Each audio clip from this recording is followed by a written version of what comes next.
Ассалаумағалейкум қазақ елі. 15 қыркүйек 24 жыл. Қаба өзенін сіздерге тамашалай кетейін деген ниетім.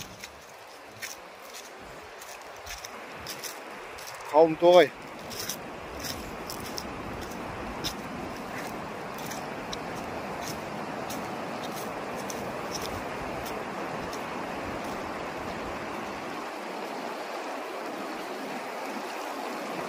Міне, өзен қандай.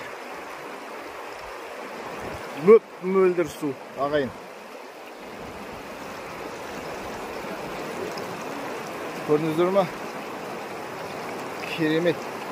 Міне. Суды қараңыздар. Нағыз таза су осында.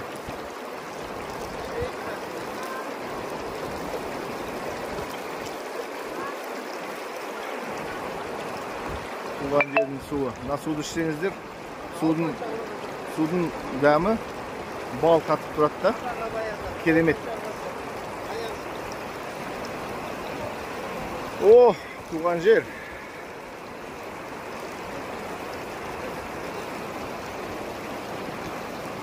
Қалай?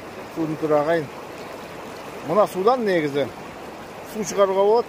Ана асу, масу деген сулар бар ғой. Бұдан жанды ойнамай қалады.